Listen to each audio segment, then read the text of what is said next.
going on in Syria. First of all, let me introduce myself. My name is Marwa Osman. I come from Lebanon. I'm Lebanese. I am a university instructor at Lebanese International University and Ma'arif University as a media instructor. And I am a PhD candidate in management. My dissertation is about the intergenerational differences in the Lebanese workplace, how that affects the productivity given that our employment is according to sectarian basics. So I am here to talk about the transformation of the axis of resistance at the Syrian Crossroad because I'm a political commentator and a political writer as well for a number of news websites. I'm also a mother of two. I'd like to say that at the beginning all the time. I want to start talking about my paper, which was thankfully accepted to be hopefully published, in my abstract was accepted, about the transformation of the axis of resistance at the Syrian Crossroad. Now, the abstract of my paper has the following, which concludes what my paper is going to be about. The paper attempts to describe the announced and the disclosed positions of the axis of resistance stance with the government in Damascus during the overwhelming war on Syria since the insurgency of 2011. Now, I will explain what the axis of resistance is.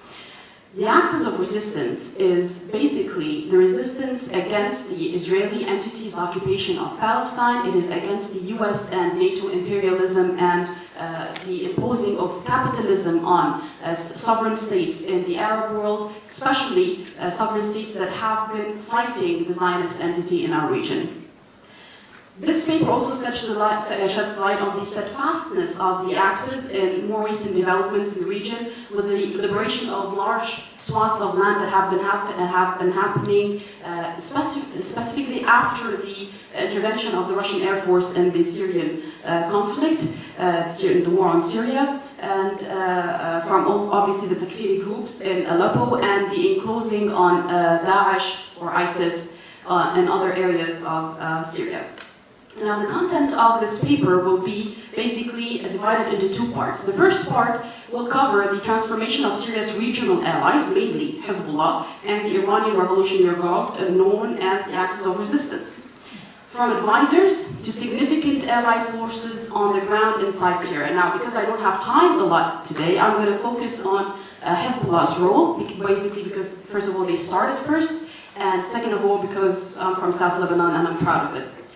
The second part covers the military effect of this transformation on the gains against the various Takfiri groups. So basically, how this military involvement or military intervention alongside the Syrian government helped in gaining grounds and against the Takfiri groups and liberating areas, giving them back to the Syrian government. Now, the ultimate objective of the paper should be that it's going to discuss the evolving visions and the long-term plans of this axis, given that international negotiations obviously have failed to establish a path forward for ending this war in Syria. We were so happy more than 2 weeks ago that the Syrian Arab Army was retaking swaths of land back from ISIS, back from the Al-Qaeda affiliated Nusra and Ahrar al-Sham brigades, and at that specific time when the Syrian government was gaining grounds, when the Astana talks were about to happen and have a breakthrough in political resolution inside of Syria, oops, chemical attack. I'm not going to go there, you can watch my videos to know what I think about that, but after that we had the illegal US airstrike on the Homs military base, the Shu'airat military base, which by the way I always like to emphasize on that base was the base where S-200 missiles were fired against the Israeli air forces that were working as the Al-Qaeda air forces inside of Syria by intentionally bombing Syrian Arab Army posts and their allies forces as well. Now basically, let us start about Hezbollah. I'm sure that a lot of you know what is Hezbollah, what kind of an organization it is, and I'm sure a lot of you also know what Hezbollah is as well. I'm here to talk about Hezbollah. Hezbollah is a Lebanese group. It was a group of Southerners and a group of youth from the Beqaa region in Lebanon. The Beqaa region is closer to Syria. The southern part is on the northern part of occupied Palestine. We all know what happened. We all know the civil war. We all know the invasion, starting the 1979 invasion of Israel up until it invaded and reached Beirut, the Lebanese capital. We all know the horrific acts. I'm not going to talk about that. I'm not going to talk about the war, but I'm going to talk about this group of young men, just the age of a lot of men that I see in this room today, that decided that, no, we're not going to take that. We're not going to just sit and watch our land be stolen. We're not going to sit and watch our families be killed and driven out of their lands. So basically, they started resisting. And at that time, resisting means if you don't have a gun, you resist with your stone. You don't have a stone, you resist with your shoe. We all have shoes. So that's how it began. I'm serious. That's how it began. After that, we had help from regional allies who became friends and now are companions, and now I'm compelled to say that we are even more than allies, we are more than brothers. We are humans facing the same destiny. If we fall, we will fall all. If we rise, we will rise all. What happened is we had allies from Iran to Iraq to Syria that helped us stand in the face of the Zionist entities' dream of expansion, and we fought back. These young men fought back, and they fought hard. They endured a lot of losses, and in the end, in the year 2000, we proudly liberated and retook our land, and we revenged for all the martyrs that have fallen. In 2006, it was not okay for the Zionist entity to keep the resistance growing, so they decided to wage a war against Lebanon. We all know what happened then. And later on came the 2011 insurgency or the war against Syria. Now, what happened after that? And what is the role of Hezbollah in all of this? And why would Hezbollah actually go inside of Syrian territory and fight for another state's government? That's a legitimate question. I'm here to answer that. First of all, the resistance axis, represented by Hezbollah in Lebanon, refused and opposed Western interests, specifically the US and Israeli/NATO interests. We all can talk for hours about the capitalist dreams, about the imperialism, about the global economy, globalization, whatever you want. Basically, there are actually three main reasons why Syria is in the war-torn state it is in right now, basically because they refused to comply to the US demands of becoming part of the global economy. They refused to use the US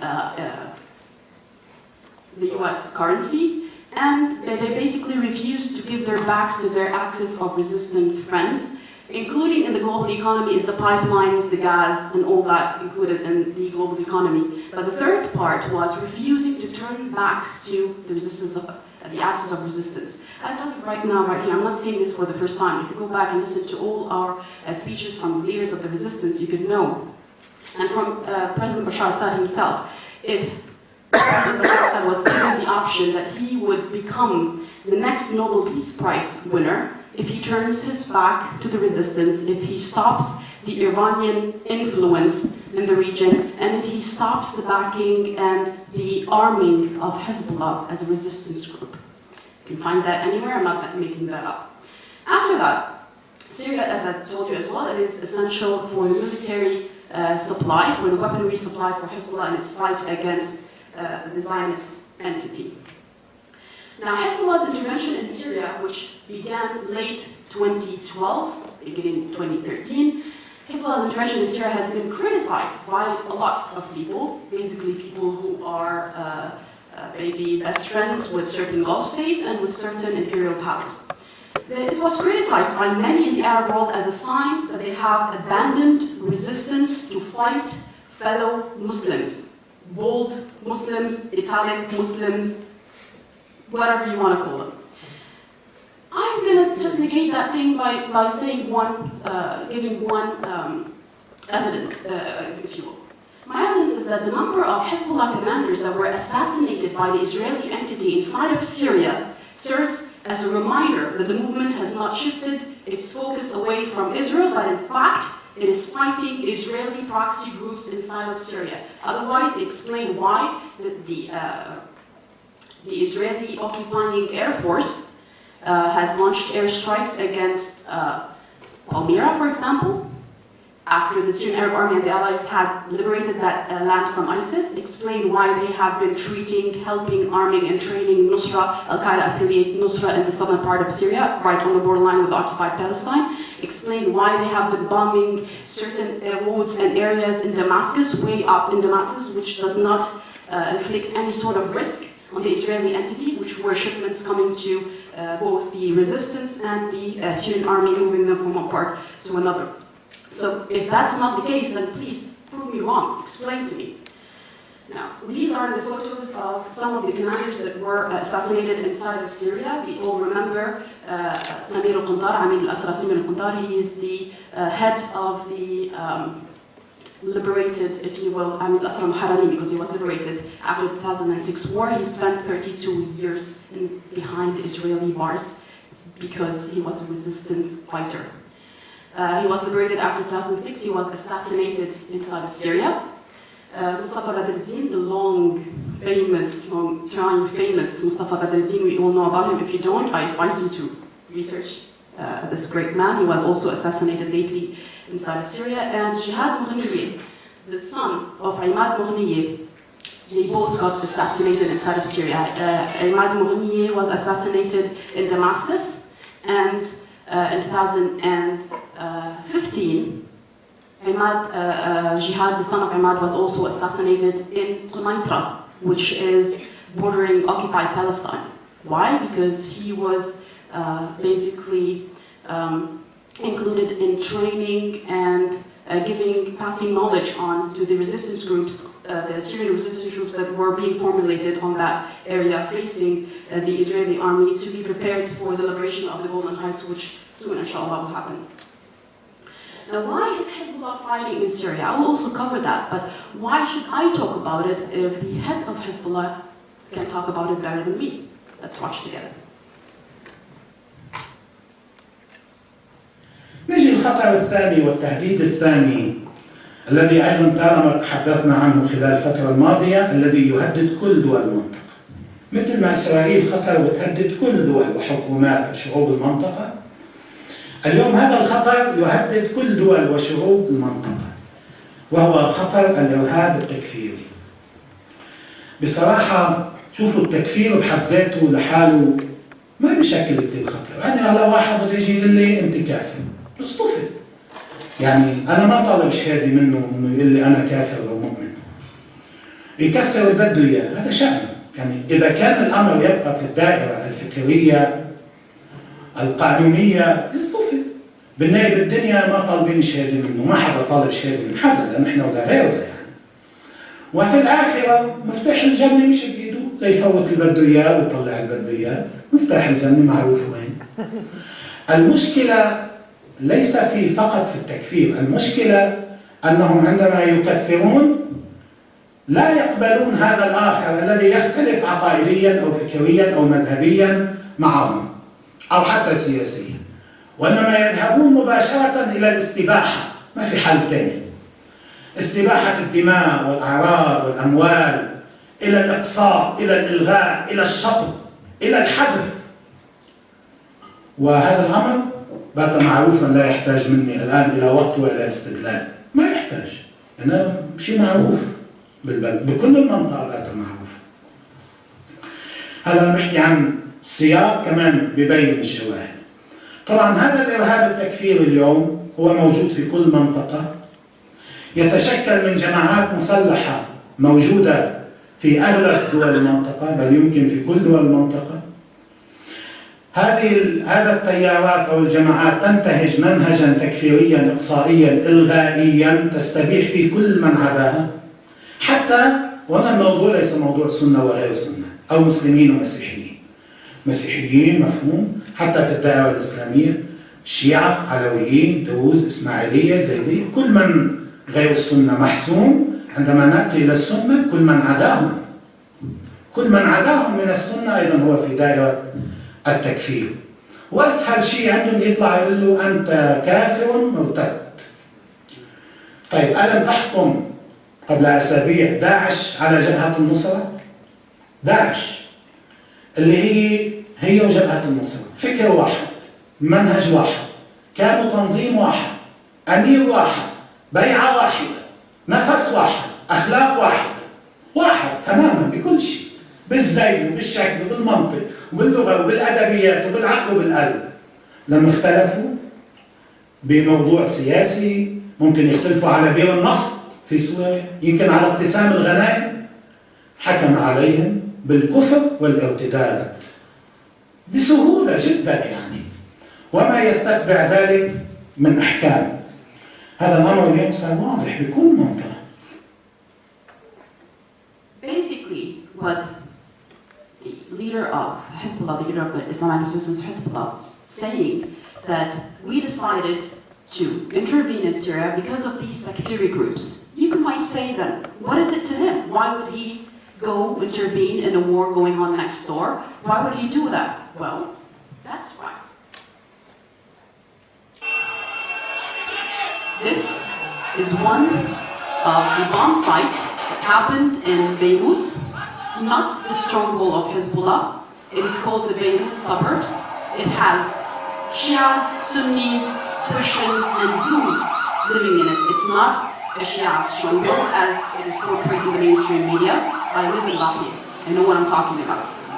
This is one of the major sites of explosions. As you may see, this had the fingerprint of ISIS and ISIS affiliates. This had been going on since 2012, all till the end of 2014.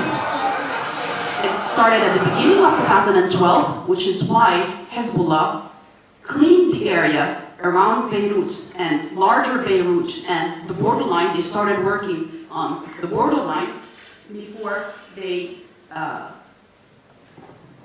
went into Syria. Now, basically, before I start talking about how the Hezbollah military role shifted dramatically inside of Syria, now you know why Hezbollah entered.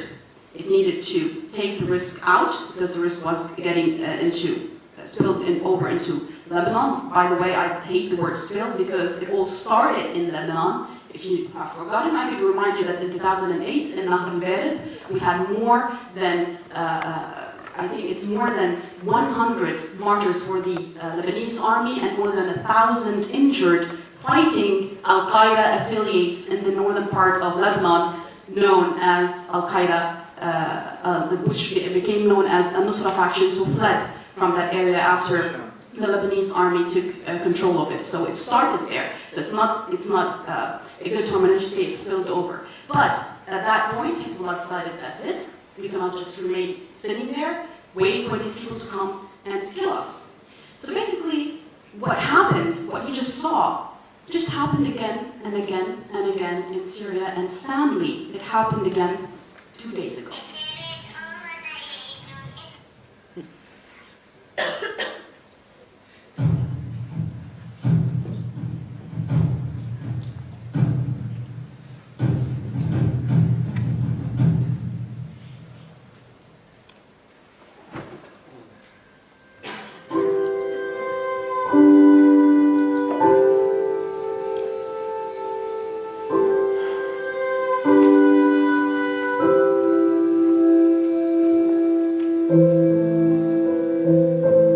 These would be the scenes of my kids had it not for my party who's defending me went inside of Syria to protect me.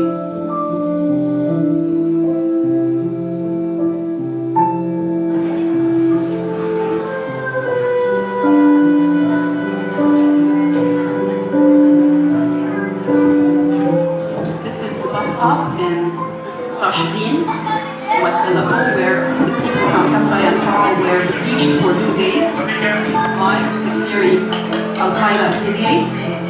Here, they were still waiting for the negotiations to end, for the people from Adaya to go to Adlib and for them to be liberated. And then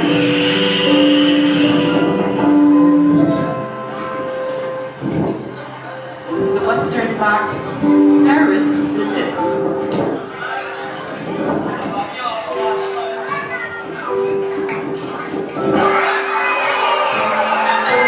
I'm sorry you have to see this.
Foa and Kafrea are two villages located on the outskirts of Idlib in North Syria, with a mostly Shia Muslim population.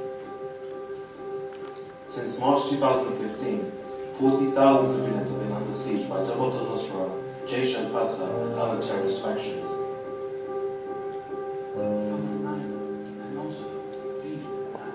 The terrorists, who deem Shia Muslims as heretics, have vowed to wipe out and kill everyone in the two villages. Isolated villagers have been bravely defending themselves with little access to water, food, medicine and electricity.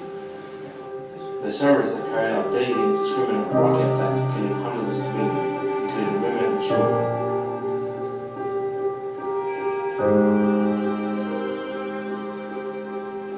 Meanwhile, in the south of the country, the Syrian Arab Army, alongside Hezbollah forces, have sieged the terrorist stronghold of Abadan.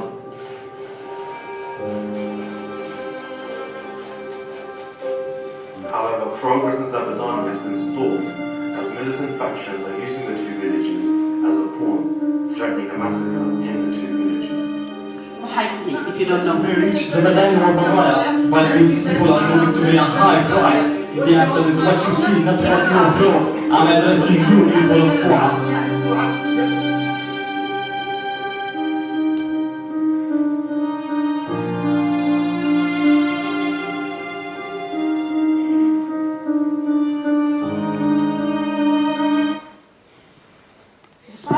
That I won't be talking about this in my paper, but I found it vital for us to see what happened, because it just happened 2 days ago, and to show you that this was happening inside of Lebanon at the time after that decision was made by the resistance group Hezbollah to go into Syria, first of all to clean the borderline with Syria, the Lebanese villages, and then to go forward into Syrian land. What happened?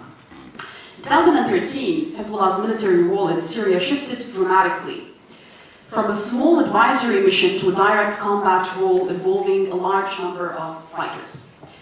Starting with Qusayr, Hezbollah expanded its military. You can see the map in Qusayr. They expanded their military presence, helped obviously by the Syrian government, to regain traction in areas which had been lost to terrorist control. In fact, ground assaults in Qusayr and Qalamun were essentially led by Hezbollah forces, while the Syrian Arab Army provided artillery and air cover for its senior partner. Moreover, Hezbollah also took the initiative to lead both Syrian army fighters, and Iranian forces at that time also came into Syria at the demand of the Syrian government to help. They initiated the lead for these forces in the triangle territory linking Dar'a, Qunaitra, and the southwest of Damascus province. Now, in other areas, such as parts of Damascus, east of Ghouta and Kasab, Hezbollah forces engaged in direct combat. We heard the doctor and also Ms. Amaran talk about Kasab. Hezbollah forces engaged in direct combat alongside the Syrian Arab Army, improving the latter's combat performances with their guerrilla tactics, which they gained in the 2006 war. Because as an army, you have a systematic form of traditional fighting, whereas Hezbollah, it's not a state, it's not an army, so they have gained their guerrilla warfare because of the engagement with the Israeli entity.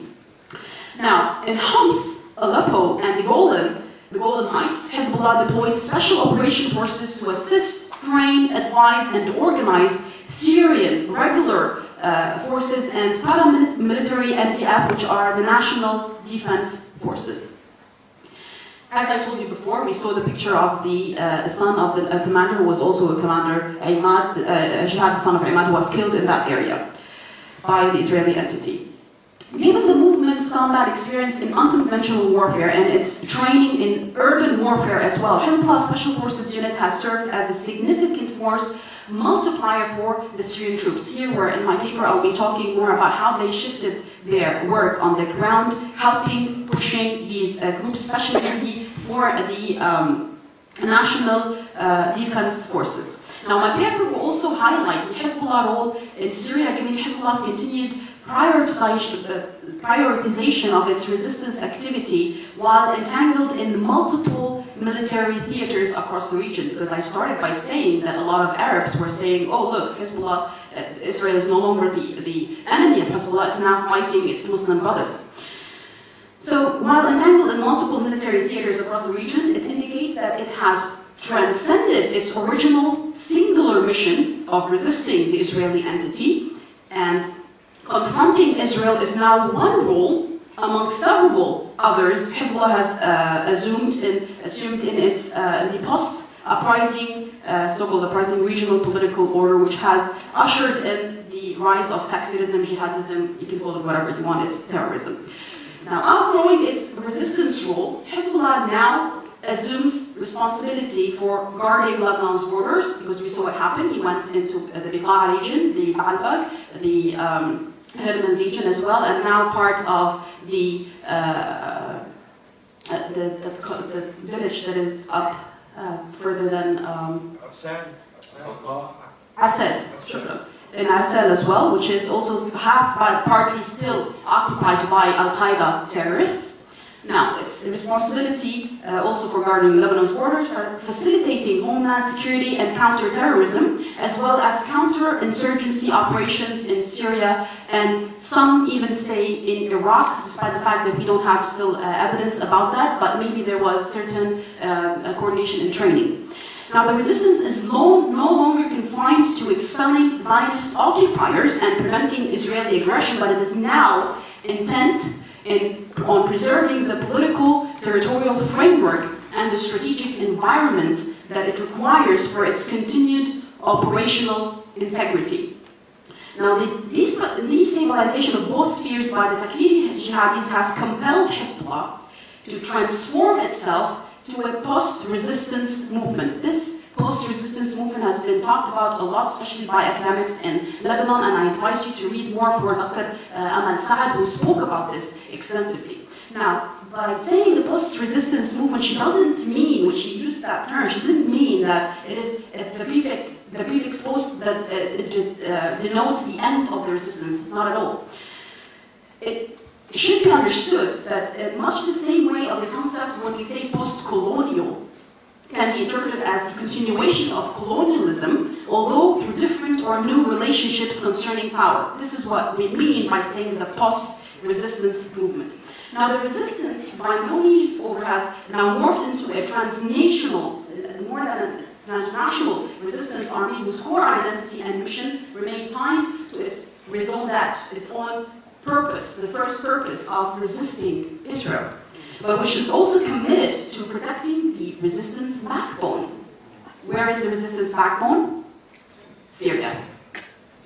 So it is committed to defend its resistance backbone, just as Sayyid Hassan Nasrallah said, we will hear a bit longer. He described it. This is how he described it. To that end, Hezbollah has sought to wrest Syrian and Lebanese territories from jihadist control. He has to do it, or else we will turn into an Aleppo and Idlib and possibly also a Fawa and Kufray.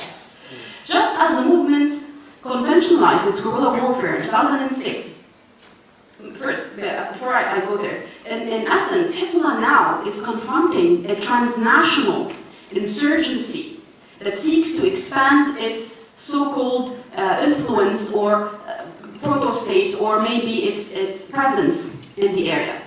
So by transnationalizing its resistance in turn, what do I mean when I say that?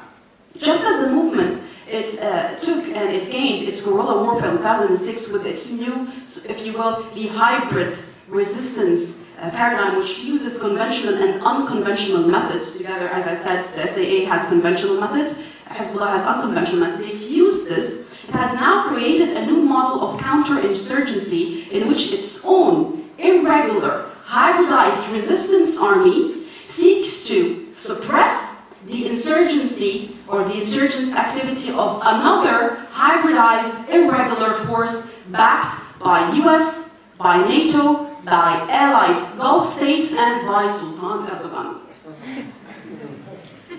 Now, the war with ISIS and with Al-Qaeda-affiliated Nusra fronts is viewed as an existential battle. It is an existential battle for this resistance group. It has an annihilative and uncompromising force that is hell-bent on eliminating all Shia. We have heard everyone talk today that they are calling Shias, that they are more infidels than Christians or whatever. Everyone is an infidel for Wahhabis, but mainly they are focusing on Shia, which by extension is focusing on the resistance. The resistance against the Israeli entity. I emphasize that. Now, while Takfir ideology is not politically delegitimized in the same way that Zionism is, there's a difference in there. Nor it is right to exist as a religious doctrine question. Now, Takfir militancy or jihadism is very much equated with Israel. Some people might be nodding their heads now, but let me tell you why. Hezbollah's discourse likens the danger posed by ISIS and Nusra to Israel. How is that possible, you might say? Well, in one speech, Sayyid Hassan Nasrallah invoked Israeli oppression as an analogy. It is he put it in comparison to the potential loss of land, to the destruction of homes, to the capture of women, to the killing of children, to the humiliation. If I say all of these 5 things, what do you remember? I say ISIS. But go back before 2011 and I say these 5 words, what do you think of? Qana. More? Mansouri. I am heartbroken. Palestine. I think about Palestine. Qana, Mansouri were revenged. Who's going to revenge for Palestine? Who's going to get Palestine back to its people? Who's going to stop the annihilation? Who's going to stop the murder? Who's going to stop the killing of children, the capture of women? Do you hear about that anymore? Have you heard about that? In his Resistance and Liberation Day speech of 2014, the head of the resistance movement, Hezbollah, Sayyid Nasrallah, went beyond this analogy when he drew parallels between the mass migration of Jewish Zionist colonial settlers to Palestine, sponsored by colonial powers in the 20th century, and the mobilization and deployment of jihadists in the region, which he argued had been facilitated by modern-day imperialists. How on earth has Nusra got its hand on Tau missiles? How on earth did ISIS have accidentally get from the sky? It was dropped by the US Air Force and US coalition. They keep saying, you can go and search for them. Say, we accidentally dropped aid, aka weapons, to ISIS. Oh my God. How on earth did the US satellites, the US Air Force not see the convoys and convoys of Toyota, the white Toyota that was crossing over from Iraq into Syria? By the way, thank you, Japan. They were crossing over from Iraq into Syria. How on earth did they not see it? It was televised on Al Jazeera, but live. You want more than that. How on earth did they not see that? Well, they did, but they were just pretending not to see it.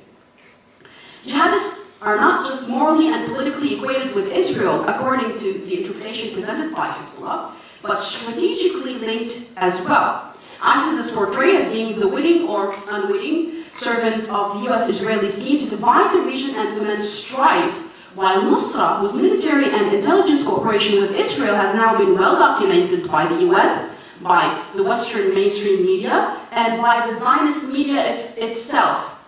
You can say I'm lying, well go and read what the Israelis are writing about.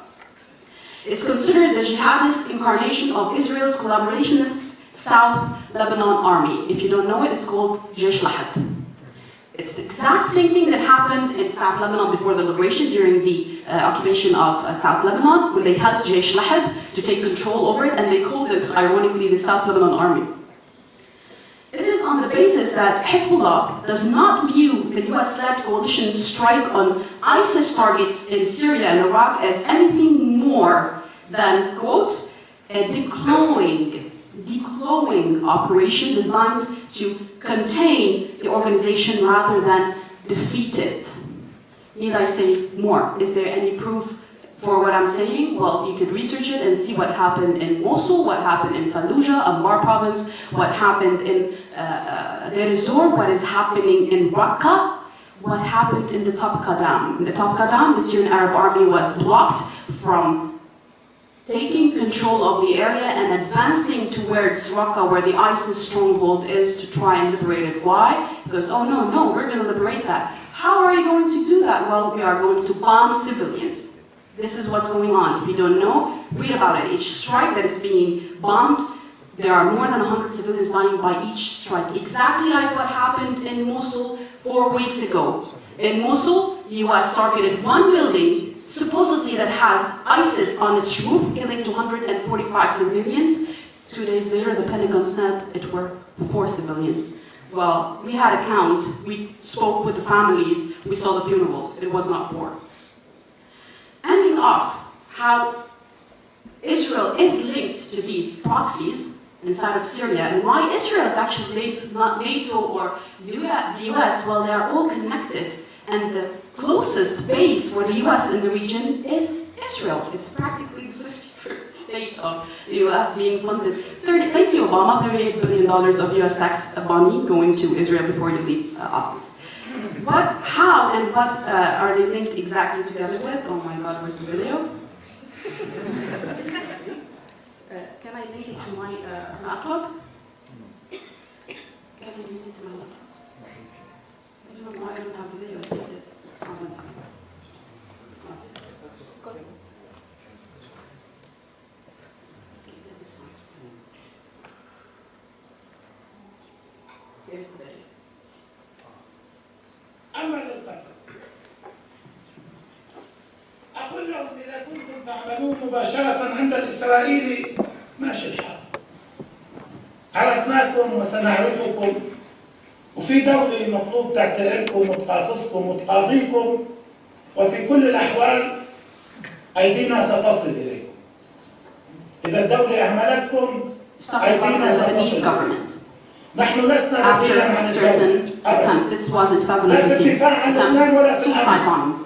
ولكن في كل مرحلة أو مجال الدولة لن تتحمل مسؤوليتها. أنا لا أجامل أحد وبده يعترض، نحن سنتحمل مسؤولية. إذا كنتم كمان خليني يكون شفاف، إذا كنتم تدعون أنكم تدافعون هكذا كما تدعون عن الشعب السوري، بدكم وضوح حتى من هيك، وانه انتم عم تعاقبوا حزب الله، انه هي وحده من الفرضيات والتحليلات، انتم عم تعاقبوا حزب الله على تدخله في سوريا. بدي اقول شغلتين. الشغله الاولى، انتم الجماعات التكفيريه كعب السوري، مش بس بموالين النظام، حتى بمعارضين النظام، أشد فتكا بالشعب السوري. أنتم رجال الدين المسيحيين اللي معاكم اللي بأيدوا المعارضة عم تخطفوهم وعم تقتلوهم. أنتم عم تفجروا مساجد، أنتم عم تقتلوا أطفال، أنتم عم تبعتوا سيارات مفخخة إلى المدن السورية دون حساب ودون كتاب. ألستم كذلك؟ أنتم الذين تدعون أنكم تدافعون عن الشعب السوري. أنتم الأشد والأكثر فتكا وقتلا بأبناء الشعب السوري. هذا واحد. 2، بالنسبة لنا كمان بشفافية ووضوح، نحن دخلنا في مكان ما أو أمكنة محددة وبحدود ما إلى القتال في سوريا. ولأول مرة شوي بدي أحكي بهالوضوح الشديد هذا. نحن حيث نقاتل بقيمنا وبضوابطنا. نحن لم نجهز على جريح وأنتم تجهزون على الجرحى. نحن لم نقتل أسيرا وأنتم بتوقفوا الأسرى على الحيطان وقدام الكاميرات وبتعدموهم في وضح النهار. نحن لم نقتل المدنيين. نحن في بعض معاركنا من أجل تجنب المدنيين سقط لنا المزيد من الشهداء. وكل ما قيل خلال الأشهر الماضية ويقال عبر بعض الفضائيات العربية من أننا قصفنا وقتلنا وفعلنا وارتكبنا مجازر هي أكاذيب وافتراءات. أنتم لا تدافعون عن الشعب السوري، ولكن إذا كنتم تظنون أنكم بقتلكم لنسائنا وبقتلكم لأطفالنا وبقتلكم لأبريائنا وبقتلكم وتدميركم لأحيائنا وقرانا ومدننا يمكن أن نتراجع عن رؤية أو بصيرة أو موقف اتخذناه، أنتم مشتبهون. أيها الحمقى، اقرأوا تجربتنا خلال 30 عاما مع إسرائيل. Basically, that is how I intend to conclude what are the plans, what are the future plans of where's the PowerPoint presentation? What are the future plans of the axis of resistance, how it will end, despite the fact that I am a researcher, an academic, and a political commentator and writer about Syria. I first and foremost and proudly love Syria, and I will always say, long live Syria, united, undivided, and secular. And if you Google that, I just did this morning, I showed it to Maram, if you Google that, long live Syria, united, undivided, and secular, I accidentally found myself right next to chocolate cake, dude, and Miss Spice Girl Haley. So I end off with this. Any questions that you have, I'm going to be happy to answer, and I hope I answered some of your questions.